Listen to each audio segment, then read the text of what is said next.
সেৱা জনাইছো আৰু মোৰ চেনেললৈ আপোনালোক সকলোকে স্বাগতম জনাইছো। আজি মই চিকেন কাৰী বনাব ওলাইছো, অৰ্থাৎ মুৰ্গী মাংসৰ জোল বনাব ওলাইছো। তাৰ বাবে মই কেৰাহীটো পাতি অলপ তেল দিলোঁ। এতিয়া চিকেনখিনি মই এনেকৈ সুন্দৰকৈ কাঢ়াকৈ ভাজি ল'ম। ইয়াত তেল মছলা বৰ্তমান মই দিয়া নাই, কাৰণ ভালকৈ ড্ৰাই ফ্ৰাই কৰিব বিচাৰিছোঁ। সেইকাৰণে পহিলা ভাজি এনেকৈ লৈছোঁ, নিমখ হালধি নিদিয়াকৈ ভাজিছোঁ। এয়া চাওক। আপোনালোকে যদি মোৰ চেনেললৈ প্ৰথমবাৰ আহিছে তেতিয়াহ'লে please subscribe my A2Z tasty kitchen, লগতে লাইকছ কমেণ্টছ কৰিব। এইকেইপিচ ইতিমধ্যে ভজা হৈ গৈছে। এতিয়া বাকী এইকেইপিচ আকৌ পেলাই দিলোঁ। এয়া চাওক, নিমখকণো মই দি দিছোঁ ইয়াতে। এইখিনিত অলপ কমকৈ ভাজিলেই হ'ব। এতিয়া পিঁয়াজ দিলোঁ কেৰাহীত, তেলতে পিঁয়াজ দি দিলোঁ। দি এইখিনি মই সুন্দৰ ৰঙচুৱাকৈ ভাজিছোঁ। চাওক,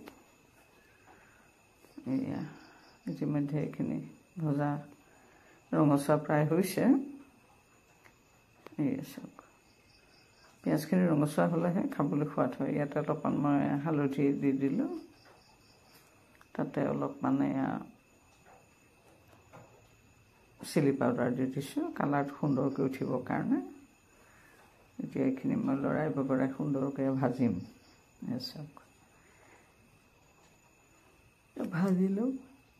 তাতে এয়া কাটি লোৱা আলুটো পেলাই দিলোঁ পিচ পিচকৈ, আৰু আলুটোৱে পেলাই দিলোঁ। আৰু আলু নোখোৱাসকলৰ কাৰণে এয়া মই কন্দুলি কেইটামান পেলাই দিছোঁ। যিসকলে আলু নাখায় সেইসকলে খাব পাৰিব। গোটাই গোটাই পেলাই দিছোঁ কন্দুলি। দি এইখিনি সুন্দৰকৈ ভাজা হৈ গ'ল। ইয়াতে মই অলপমান পানী দি দিছোঁ, নহ'লে কেৰাহীত লাগি যাব।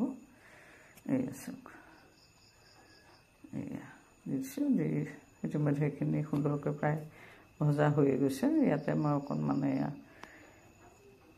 গৰম মছলা, অকণমান জালুক আৰু অকণমান এয়া জিৰা গুড়ি পেলাই দিলোঁ। দি পেলাই এইখিনি মই সুন্দৰকৈ লৰাই বগৰাই ভাজি ল'ম।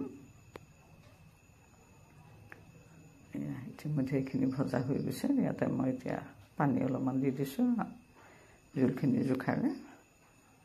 দি পেলাই এতিয়া এইখিনি সুন্দৰকৈ ভাজি থোৱা মঙহখিনি তাতে এতিয়া মই কেৱল পেলাই দিম।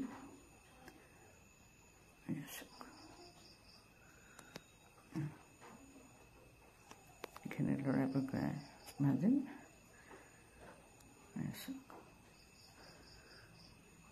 ইতিমধ্যে পিছৰ লিভাৰখিনি ভাজোঁতে নিমখ মই আঞ্জা জোখাৰে দি দিছোঁ তাতে। এয়া চাওক, ইতিমধ্যে সেইখিনি সুন্দৰকৈ হৈ গ'ল। এটা অতি সুন্দৰ ৰেচিপি, বনাবলৈ অতি সহজ আৰু খাবলৈ অতি সুস্বাদু হয় আৰু হেল্ডি। গতিকে সুন্দৰ ৰেচিপি আপোনালোকে সুন্দৰকৈ বনাই খাব।